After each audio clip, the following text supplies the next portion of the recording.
नमस्कार। अगर देश की रक्षा टेक्नोलॉजी में अपना करियर बनाने का सपना है तो ये मौका हाथ से जाने ना दें। Defence research and development organisation यानी डीआरडीओ एक जबरदस्त भर्ती लेकर आया है। चलिए इस पूरे रिक्रूटमेंट को आसान भाषा में समझते हैं। तो मौका कितना बड़ा है देखिए, कुल 764 टेक्निकल पोजीशंस हैं। जी हाँ, 764। ये उन लोगों के लिए एक सुनहरा मौका है जो टेक्नोलॉजी और इनोवेशन के जरिए देश की सेवा करना चाहते हैं। अच्छा, तो ये पोजीशंस कौन सी हैं? ये हैं सीनियर टेक्निकल असिस्टेंट बी और टेक्नीशियन ए, जो कि बहुत ही इंपॉर्टेंट टेक्निकल रोल्स हैं। सोचिए, डीआरडीओ में काम करने का मतलब है भारत के सबसे एडवांस्ड डिफेंस प्रोजेक्ट्स का हिस्सा बनना।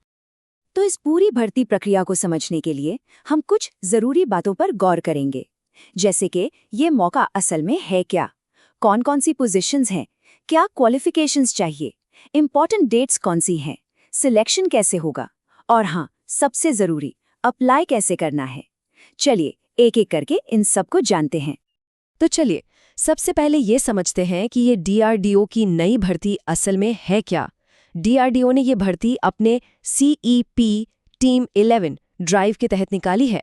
अब ये सीईपी टीम 11 क्या है, चलिए समझते हैं।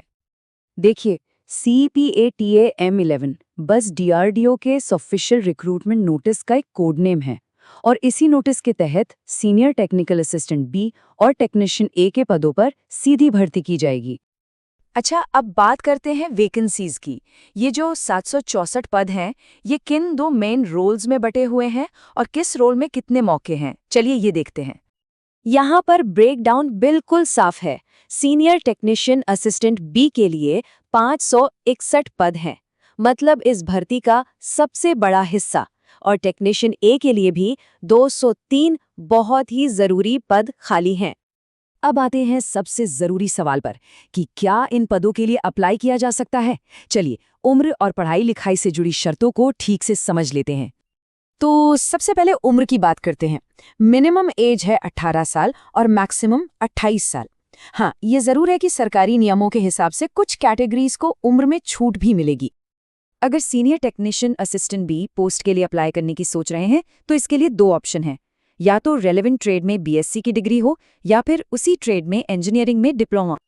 और अगर बात करें टेक्नीशियन ए पोस्ट की, तो इसके लिए रेलेवेंट ट्रेड में आईटीआई सर्टिफिकेशन होना जरूरी है। तो आप देख सकते हैं दोनों ही पदों के लिए क्वालिफिकेशन बिल्कुल साफ साफ बताई गई है। तो क्वालिफिकेशन मैच हो रही है, बहुत बढ़िया।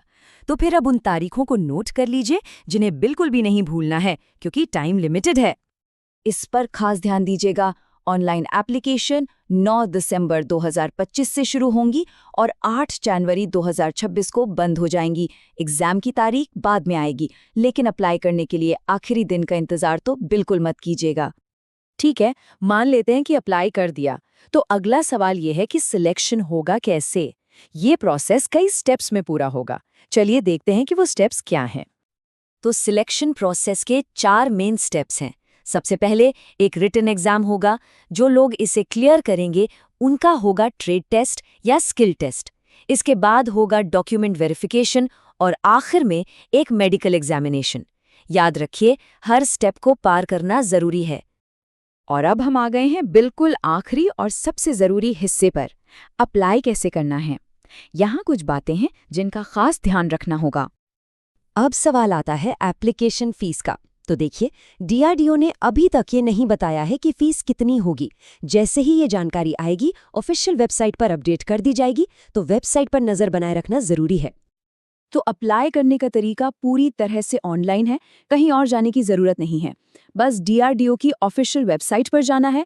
वहां 9 दिसंबर 2025 को लिंक एक्टिव हो जाएगा। और एक बार फिर याद दिला दूं, लास्ट डेट है 8 जनवरी 2026। तो सारी जरूरी जानकारी अब हमारे पास है। अब सवाल बस ये है कि क्या डीआरडीओ के साथ देश के भविष्य को एक नई दिशा देने के लिए आप तैयार हैं? इस मौके के बारे में जरूर सोचें और अपनी तैयारी शुरू कर दें। All the best.